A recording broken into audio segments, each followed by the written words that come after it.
कतना बताए 2 मिनट का बात लेते। बड़ा गाना सुन ले हुई वालों, हिंदी में, भोजपुरी में, मराठी में, पंजाबी में। आज तो लोग अंग्रेजी में गाना सुना देता है।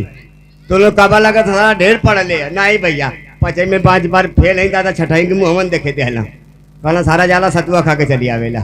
ए बाबू एक दिन शूटिंग करे गई बनारस में मास्टर। ए बाबू एक दिन शूटिंग करे बनारस गई। जब बनारस रेलवे स्टेशन पहुंचली ये पंचो थे अंग्रेज मिल गए। हम कहीं सारे बड़ा इंडिया वाले से मजा ले हम आज, बड़ा इंडिया वाले से मजा ले वैसे आज मजा हम ले। ए बाबू अंग्रेजवा के बोलौनी, हम कहनी अंग्रेज भाई come here come here come here come here. ए बाबू उन्हन कहले के स्टाइल होले, उन्हन कहले के स्टाइल होले क्या हाय। हम कहने बढ़िया हाय, कहना बढ़िया हाय। हम कहने बताओ तुमको भोजपुरी गाना आता है? कहना थोड़ा थोड़ा आता हाय। हम कहने फिर सुनाओ, कहना कौन सा? हम कहने ऊपर से 36 और नीचे से 32 और बिचवा में 24 दिखाता कि ना। बतावा ये जान हमरे गन्ना करत ढूंढे न मुन मुझे। ए बाबू यही गाना के सारा अंग्रेजवा अंग्रेजी में गावत था। कैसे गावत है मास्टर? कहा था ऊपर से 36 नीचे से 32 सेंटर में 24 दिखा था कि ना। बतावा ये जान हमरे गन्ना करत ढूंढे न हम करे बेवकूफ इडियट नॉनसेंस बोलाऊं सारे अंग्रेजी में, भोजपुरी में गा रहा अंग्रेजी में। बाग सारी बार going to London I am India. ये बाबू तो ज्यादा टाइम ले ले, बड़ी टाइम में बहन हो तो हम जाए वाला है माता लोग आए वाले पर एक बात सुनी रहा लोगन। ये बाबू लड़का 2 किस्म का होला। लड़का ये मास्टर 2 किस्म का होला, एक हरामी होला, एक दर हरामी होला। ये बाबू जोन हरामी रही ओके काबा की आई मछलियां मत छू, एक कब्र में मानी जाई।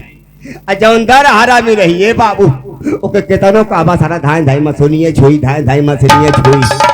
यही तरह पंचो ठे लड़का रहल, जौने लड़कवन के सथवा खेला उन्होंने के गंदी गंदी गाड़ी दी। लड़कवा कुल कहना सारा बड़ा हरामी लगा था, ये सारा हमाना के साथ खेला था, हमाना के गंदी गंदी गाड़ी देता हो। एक चला चले करे घरे सारे के खाई जाई, एक करे घरे कहले करे बाप से। ये बहुत 5-6 गो लड़का मिल के करे घरे गई ना कुल ओकरे बाबा कुल कहला हे चाचा, कहला का बेटा? कहला कुल के तोहर लड़का बहुत हरामी है। पापा कहला का भला? कहला अमाना के साथे खेला था, अमाना के गंदी गंदी गाड़ी देता। बपवा कहला ऐसा ना हो सकेला, बपवा कहला ऐसा ना हो सकेला। एक 3 साल हॉस्टल में पढ़ौले ई सारा गाड़ी सीख के आयल के अंग्रेजी सीख के आयल है। लड़का बापू कहला चाचा महतारी कसम खायल जाते सारा तुहर लड़का बहुत गाड़ी देला। ये बहुत तब 3-4 बेर बतिया सुनल तो बपवा के यकीन हो गया कि हो ना हो सारा गरियौले हो। ये पंचो बपवा लड़कवा के मरलस ना, धीरे से पकड़ के ले जाके एगो घर में बंद कर दिलस। आ घर में बंद करके तना ले खिलौना लिया के दे दिलस। कलले सारे में खेल न बहरे जेबे न केहू के गरिया पे। तो ये पंचो लड़कवा सारा सही हरामी रहल, कुल खिलौना फेंक दिल। में पा गए एगो प्लास्टिक के रेलगाड़ी। ये बाबू प्लास्टिक के रेलगाड़ी पा गल, लगल वही घर ही में चलावे। यहाँ से चलाओ चलाओ तो ले गल हुआ रोक दिल। जैसे स्टेशनवा पर कंप्यूटरवा बोलेला जो कहा था कि ट्रिंग ट्रिंग ट्रिंग यात्रीगण के पैगाम दे।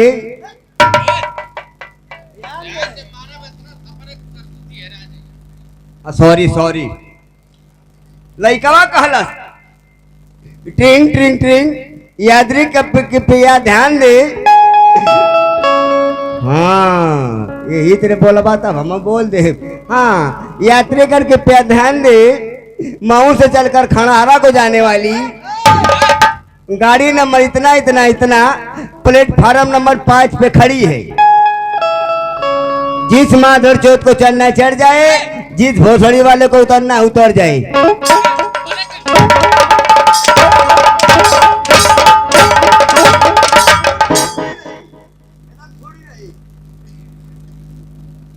कैसे भैया तू कोड़ियावत हो कैसन? दिमागवा होश में है का बोल रहा? अरे तो गड़िया जहाँ जाई तहन बताई वो जो सवारी होली कहाँ में कहाँ जाले माऊ से खुल के खंडारा तक वहाँ तक प्लेटफार्म नहीं है, बंद हो गया। बंद हो गया है। अरे मर्द रेट ढेर बढ़ा कर रखा अच्छा रेटवा बढ़ा दे लो ये कुल। ए बाबू बपवा कहलस के रे बाप बाप ई सारा घरवा में के गरियावत हा। ए पंचो बपवा के गुस्सा आ गइल, लइकवा के बहनवा निकाल के पक्का 1 घंटा ला तन मुंह कर मरला, ले जाए के फिर वही घर में बंद कर देलस। कहला ऊपर पर ऐसा लइका ना हमके चाहिए, वैकेंसी चालू रही दूसरा लइका होई। ये पंचो लइका रोवत है, रेलगाड़ी चलावत है, फिर जैसे लेकर चलाओ चलाओ थोड़े रोक दे, फिर कहा था ट्रिंग ट्रिंग ट्रिंग यात्रीगढ़ के पैदल दे आजमगढ़ से चढ़कर कालीनगंज को जाने वाली गाड़ी नंबर इतना इतना इतना, एक माधर चौथ के चलते 1 घंटा लेट है। बपावा 1 घंटा मरले रहा, गड़िया ना चला पौलस। बपावा 1 घंटा मरला, गड़िया ना चला पौलस। तब कहलस ट्रिंग ट्रिंग ट्रिंग यात्रीगढ़ के पे ध्यान दे आजमगढ़ से चढ़कर कालीनगंज को जाने वाली गाड़ी नंबर इतना इतना इतना, एक माधर चौथ के दिन 1 घंटा लेट है। बपावा कहला सरवा जब हमके ना छोड़ो तो सारा केहू के गरियावत हुई। ऊपर पर ऐसा लड़का ताला वाला मार के बाप फरार हो गए। तो मैडम जी हम लोग सामने आ रही, पर कहना है मास्टर, कहना है ये बाबू एगो प्रेमी अपने प्रेमिका से कहलस, का कहले बा मास्टर? कहलस कि तुझे सलाम करूंगा मगर कि काम करो तुम अपनी मस्त जवानी हमारे नाम करो।